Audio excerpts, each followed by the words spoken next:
One of history's most rigorous texts on human consciousness begins with a single, deeply ordinary word: now. In the forest universities of ancient India, spiritual instruction was primarily an oral tradition. Knowledge was passed breath to breath between master and student, often in the extreme isolation of the Himalayas. To preserve vast amounts of complex philosophy without written books, thinkers encoded their insights into sutras, or threads. This style of composition forced massive concepts into the tightest possible linguistic spaces, designed entirely for strict memorization.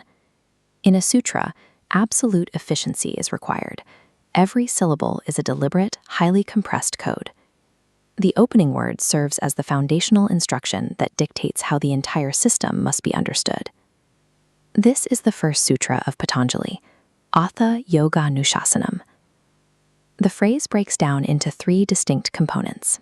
Translated literally, it reads, "Now at this auspicious moment of transition begins the instruction in the discipline of yoga." Patanjali skips any definition of the practice itself. He doesn't explain what yoga is or why the reader should care. Instead, he defines the exact timing of the instruction. This opening statement serves as a strict boundary. It acts as a psychological threshold the reader must cross before the actual instruction can begin. The opening word is Atha. Grammatically, it denotes an immutable state of transition, while its mere pronunciation serves as an auspicious blessing. Vyasa explains, "Now indicates the student has completed all preliminary steps. The philosophical arguments and background studies are finished." Yogis track transitions within the micro-moments of human biology, specifically the millisecond the breath shifts from one nostril to the other.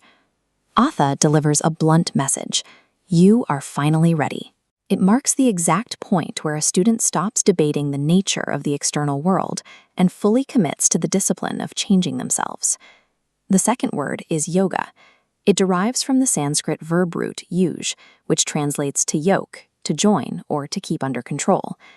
Modern culture often defines yoga as a sequence of physical postures or a wellness journey, but Patanjali and his earliest commentators operate on a completely different level of definition.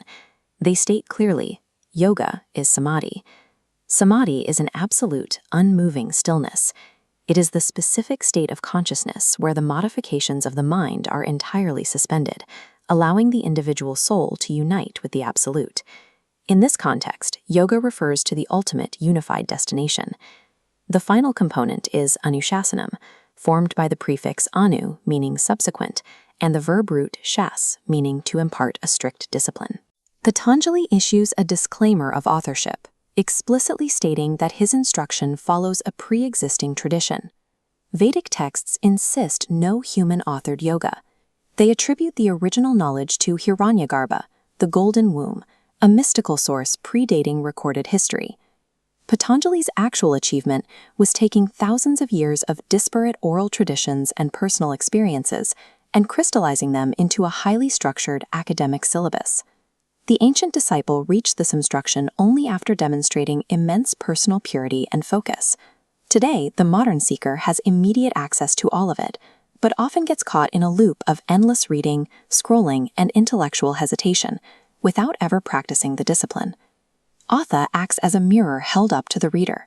It asks a direct question: is your era of dabbling finally over?